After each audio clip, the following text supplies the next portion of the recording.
Hello viewers, আসসালামু আলাইকুম। Welcome back to my channel Shiuli cooking. কাছের এবং দূরের যে যেখান থেকে আমার এই ভিডিওটা দেখছেন, আপনাদের সবাইকে আজকের নতুন এই রেসিপিটি দেখার আমন্ত্রণ জানাচ্ছি।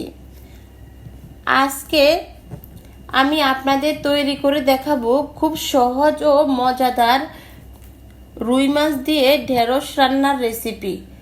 ঢেঁড়স হয়তো অনেকে অনেকভাবে রান্না বা ভাজি করে থাকেন।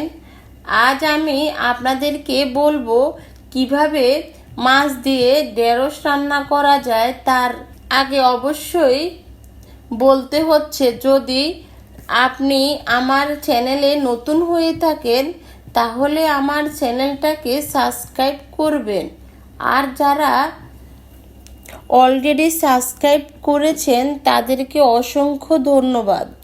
চলুন দেখে নিই পুরো ভিডিওটি। এই পর্যায়ে চুলায় একটা পাইপ্যান বসিয়ে দিব। পাইপ্যানে আমি মাছগুলো ভাজার জন্য তেল দিয়ে দিব।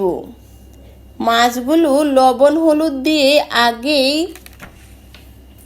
মেখে রেখেছিলাম, আর পাইপ্যানের তেল গরম হলে এই পর্যায়ে মাছগুলো ভাজার জন্য দিয়ে দিব। ভালো করে মাছগুলো ভেজে নেওয়া হয়ে গেছে। চুলায় একটা পাতিল বসিয়ে দিয়েছি। তেল গরম হলে পেঁয়াজ কুচি, মরিচ, রসুন কুচি দিয়ে নেড়ে দিব।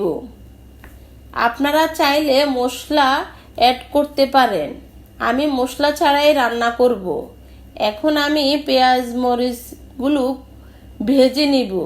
তারপরে দিয়ে দিব 1.5 চামচ লবণ, 1 চামচ হলুদের গুঁড়ো, 1 চামচ মরিচের গুঁড়ো দিয়ে সামান্য পানি দিয়ে একটু ভালো করে নেড়ে দিয়ে ঢেঁড়সের সাথে দেওয়ার জন্য আলু কেটে রেখেছিলাম এখন দিয়ে দিব। আলুগুলো পেঁয়াজ মরিচের সাথে ভেজে নিব।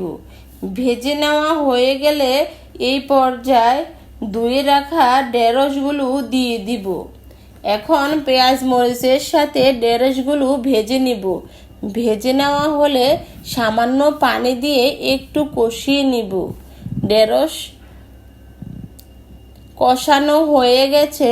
এখন ভেজে রাখা মাছগুলো দিয়ে দিব।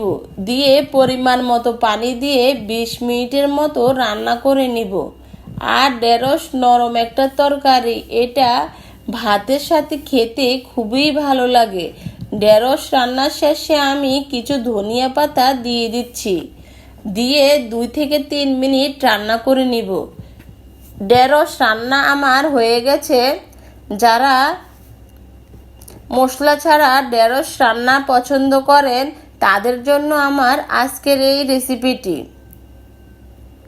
আমার এই রেসিপিটি যদি ভালো লেগে থাকে তাহলে অবশ্যই বাসায় ট্রাই করবেন।